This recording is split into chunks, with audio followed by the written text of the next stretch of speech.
Welcome to Morning Joan, the only podcast where we spill all the tea and dish out the latest scoop on everything entertainment. I'm your host, Joan, and I'm so glad you're joining me today. So, let's get right into it. The Logie Awards are just around the corner, and we've got the inside scoop on what to expect from this year's ceremony. But first, can we talk about how excited I am that Jimmy Barnes is performing? I mean, the man is a legend. He's been rocking out for decades, and I'm sure he'll bring the house down with his iconic hit. But back to the Logies. This year, Netflix's Cider Vinegar is leading the pack with 8 nominations, including Best Miniseries and nods for most of the main cast. And let me tell you, Caitlin Dever's performance as Belle Gibson is just incredible. I mean, who knew she could master that Aussie accent so perfectly? And then there's Territory, another Netflix hit that's been making waves with its outback drama. It's got 7 nominations, including Best Drama and Lead Actress for the talented Anna Torv. I'm a bit sad that it was cancelled, to be honest. I mean, who doesn't love a good Aussie soap? We've also got some amazing comedies in the running, like Kitty Flanagan's Fisk and Colin from Accounts. And can we please give a round of applause for Leighton Meester, aka Blair Waldorf from Gossip Girl, who's nominated for her role in Good Cop. I mean, she's always been a queen in my book. Now, I know what you're thinking. Will any of these Hollywood stars be attending the ceremony? Sadly, it looks like none of them will be making an appearance. But we do have an amazing lineup of local presenters, including Kitty Flanagan, Hamish Blake, and Sophie Monk. The Logie Awards are this Sunday, August 3rd, so make sure to tune in to Channel 7 or stream it on 7+. And welcome back to Morning Joan, darlings. I hope you're all sipping on something delicious and getting ready for a fabulous discussion about the world of entertainment. Today, we're talking about the incredibly talented Spanish director, Paco Cabezas. Now, I know some of you might be thinking, Paco who? But trust me, this man is a genius behind the camera. So, let's dive right in.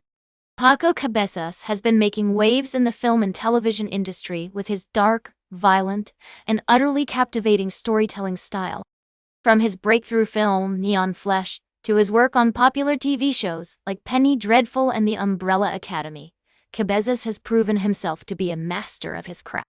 But what really caught my attention, darlings, is his latest project, La Nena, the 3rd season of the Spanish series, The Gypsy Bride. Now, I haven't seen it yet, but from what I've heard, it's going to be even better than the previous seasons. And let me tell you, Cabezas is not afraid to push boundaries and take risks in his storytelling. In a recent interview, he talked about how he loves to create on the day with his actors, rehearsing until the material feels alive. He's very hands-on, often getting physical with the actors and even putting blood on their faces. I mean, can you imagine working with someone like that? It sounds like a real adrenaline rush.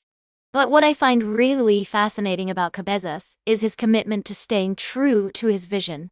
He's had opportunities to work in Hollywood, but he's not afraid to say no if the project doesn't align with his artistic goals. And let me tell you, darlings, that takes courage. Now, I know some of you might be thinking, Joan, this all sounds very serious and dark. And you're right, it is. But trust me, Cabezas' work is not just about violence and gore. It's about exploring the human condition, about creating a sense of suspense and surprise that keeps you on the edge of your seat. So, if you haven't checked out Paco Cabezas' work yet, I highly recommend it. And if you're already a fan, well, then you know what to expect from this talented director. Stay tuned for today's last cup of tea, right here on Morning Joan.